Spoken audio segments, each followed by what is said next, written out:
ভোটের আগে তৃণমূল ছাড়ার কি ইঙ্গিত দেবেন? বিজেপি যাবার সম্ভাবনা দেবেন?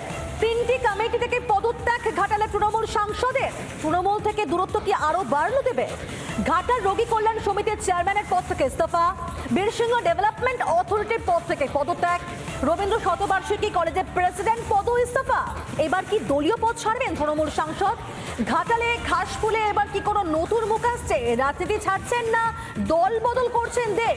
বিজেপির যাওয়ার কি কোনো রকম সম্ভাবনা রয়েছে? এই মুহূর্তে একাধিক প্রশ্ন উঠছে, কারণ তিনটি কমিটি থেকে ইস্তফা দেওয়ার পর এই একাধিক প্রশ্নগুলো সামনে আসছে। লোকসভা নির্বাচনের আগে একটা বড় সিদ্ধান্ত ঘাটালের সাংসদ দেবের, কারণ জেলা শাসক দপ্তর সূত্রে যে খবর পাওয়া গিয়েছে তিনটি সরকারি কমিটি থেকে ইস্তফা দিয়েছেন এবং এর সঙ্গেই এরপরে দেবকে নিয়ে জল্পনা তুঙ্গে উঠেছে। এবং একই সঙ্গে ঠিক এই বিষয় নিয়ে যখন দেব তিনটি কমিটি ছাড়লেন এবং সেই নিয়ে যখন দেবকে নিয়ে তুমুল জল্পনা তুঙ্গে উঠেছে, সেই সময় বিজেপি বিধায়ক হিরণ চট্টোপাধ্যায়ের সঙ্গে কথা বলেছিলেন আমাদের সিনিয়র ময়ূররঞ্জন ঘোষ। তিনি কি প্রতিক্রিয়া দিয়েছেন শুনুন।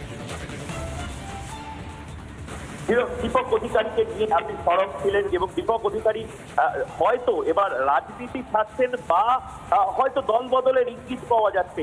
দীপক অধিকারী পরপর তিনটে কমিটি থেকে আজকে রিজাইন করলেন, কি বলবেন? আরো আগে করলে ভালো হতো। ঘাটালের মানুষ তাদের উন্নতি হতো। 10 বছর ধরে উনি অভিনয় করেছেন এবং তার সঙ্গে সাংসদ থেকে ঘাটালের যে উন্নয়ন সেটা ব্যাহত হয়েছে বারবার। যেটা আমি বারবার বলেছি যে ওনার কাজ অভিনয় করা, উনি অভিনয় করলে খুব ভালো হয়। কিন্তু একজন অভিনেতা 24/7 অভিনয় করবেন আর সাংসদ হয়ে তিনি ঘাটালের আগে করলে আরো ভালো হতো। আমি ওনাকে সাধুবাদ জানাবো জন্য 10 বছর পরে রিয়েলাইজ করেছেন যে মানুষের উন্নয়ন আগে এবং উনি যেভাবে অভিনয় করছেন অভিনয়টা করুন। তার জন্য আমরা ওনাকে স্বাগতম জানাই। দীপক অধিকারীর কি বিজেপিতে যাওয়ার সম্ভাবনা থাকতে পারে? আমি কি করে বলবো বলুন? দেব যদি বিজেপিতে আসেন আপনার পারবেন না, এইসব সম্ভাবনার কথা দেখুন তো কোনো বলা যায় না। বাট আমার যেটা মনে হচ্ছে বারবার যেটা আমি নিয়ে একটা ব্যাপারে সরব হয়েছি যে উনি অত্যন্ত ভালো অভিনেতা, খুব ভালো অভিনয় করছেন এবং 10 বছর ধরে অনেক ভালো সিনেমা দিয়েছেন বাংলার মানুষকে। অভিনয় করাটা ওরা উচিত এবং অভিনয় করুন। লোকসভা নির্বাচনের আগে বড় সিদ্ধান্ত ঘাটালের সাংসদ দেবের এবং জেলা শাসক দপ্তর সূত্রে যেমনটা খবর তিনটি সরকারি কমিটি থেকে ইস্তফা দিয়েছেন তিনি। তবে প্রথমবার নয়, কারণ রিপাবলিক বাংলা স্টুডিওতে বসে আগেই রাজনীতি ছাড়ার ইঙ্গিত দিয়েছিলেন দেব। বিভিন্ন সময়ে নানা দিকে আলোকপাত করেছিলেন অভিনেতা তথা সাংসদ দেব। শুনুন কি বলেছিলেন তিনি।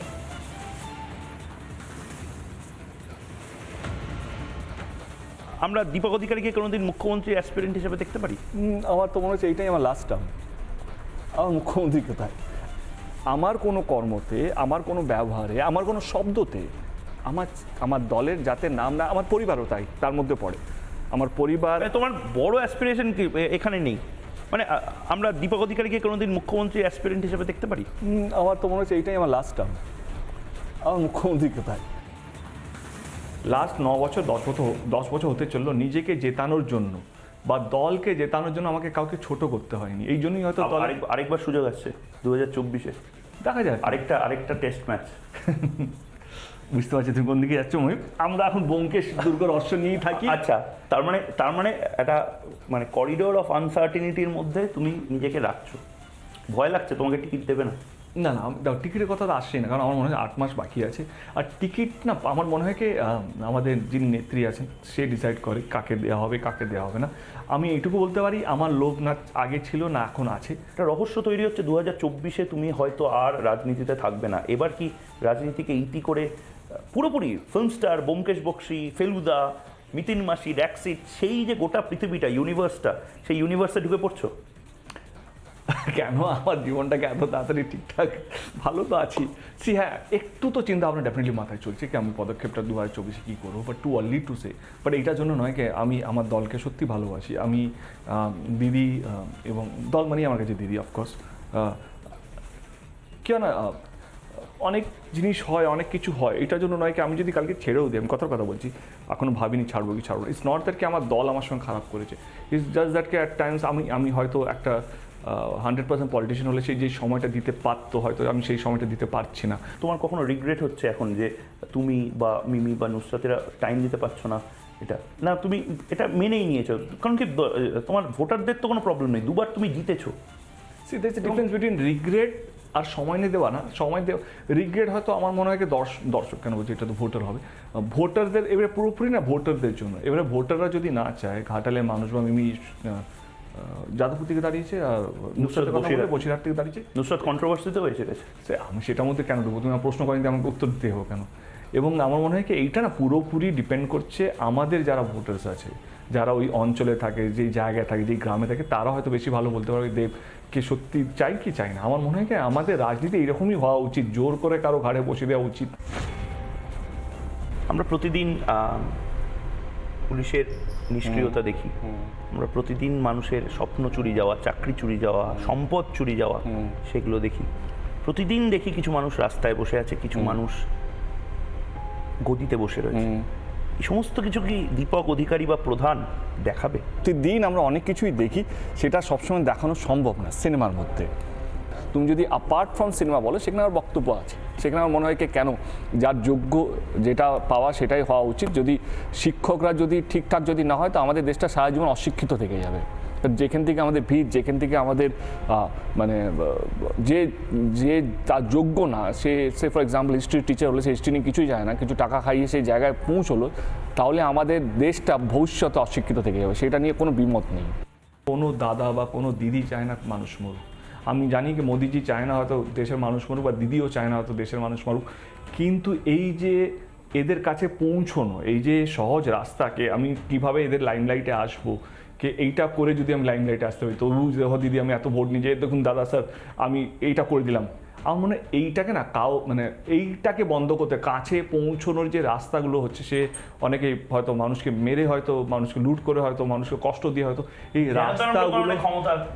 রাস্তাগুলোকে বন্ধ করা উচিত। কারণ আমার আমি দিদির সঙ্গে মিশেছি, আমি দিদিকে চিনি, খুব ভালো করে চিনি, আমি জানি দিদি এটা চায় না কি মানুষ মরুক। আমি জানি যতটুকু মোদিজিকে দেখেছি, সেও চায় না দেশের মানুষ মরুক। কিন্তু এই যে তাদের কাছে পৌঁছানোর যে দৌড়টা, এই যে পাওয়ারকে আমার হাত থেকে পাওয়ারটা চলে আসে, এই যে দৌড়টা, সেই নেশাটা, শব্দটা হচ্ছে নেশাটা, সেইটা ভয়ঙ্কর। আমার মনে হয় শীর্ষ যারা আছেন, যারা তাদের এই রাস্তাটাকে কেটে দেওয়া উচিত, কে ভাই তোর এরিয়াতে যদি একটা মানুষ মরে, তুই তাহলে পার্টি তোকে ছাড়তে, দায়িত্ব তোর। আমার মনে হয় এই দিন যেদিন ঠিক হবে স্টেটমেন্টটা, তাহলে সেদিন দেখবে রাজনীতি খুব শান্ত হয়ে গেছে। যেই অঞ্চলে যেই আছে, তার দায়িত্ব তার রেখে নিতে হবে। সে আমার দল হোক, অন্য দল হোক, আমার রাজ্য হোক, অন্য রাজ্য হোক, তবেই গিয়ে দেখবে আমরা সুস্থ রাজনীতিতে আসবো। সম্প্রতি জেলা দলীয় নেতৃত্বকে নিয়ে কালীঘাটে বৈঠকে বসেছেন মমতা বন্দ্যোপাধ্যায়, এবং সেখানে দেবের প্রশংসা শোনা গিয়েছিল তৃণমূল সুপ্রিমোর কণ্ঠে। কিন্তু লোকসভা নির্বাচন যখন একেবারে দোরগোড়া, ঠিক সেই সময় তারকা সংসদে ইস্তফা নিয়ে জল্পনা বাড়ছে রাজনৈতিক মহলের অন্দরে। কি বলছেন বাম নেতা সুজন চক্রবর্তী, শুনবো। এখন কেন উনি ইস্তফা দিলেন এ নিয়ে খুব জল্পনা করার দরকার আছে কিনা আমি জানি না। তবে তৃণমূল কংগ্রেসের যে কোনো ভদ্রলোক যেভাবে রাজ্য চলছে, প্রশাসন চলছে, তৃণমূল চলছে, তাতে তাদের কারণ ভালো লাগার কথা না যদি কেউ ভদ্রলোক হয়, বিরক্তি হবারই কথা। এবং সম্ভবত সংবাদ মাধ্যমে যা দেখেছি, উনি সাংসদ হিসেবে দাঁড়াতে চান না, কিন্তু দাঁড়াতে না চাইলেও মমতা ব্যানার্জি বলে দিয়েছেন উনি প্রার্থী। আমি জানি না এখানে উনি রিজাইন করেছেন, মমতা ব্যানার্জি হয়তো বলে দেবেন ওর রেজিগনেশন অ্যাকসেপ্ট করা হবে না, উনি থাকবেন। কখন তৃণমূলে কী হয়, কে কোন পোস্টে আছেন, আজকে আছেন কালকে নেই, সবই একজনের ইচ্ছার উপর নির্ভর করে।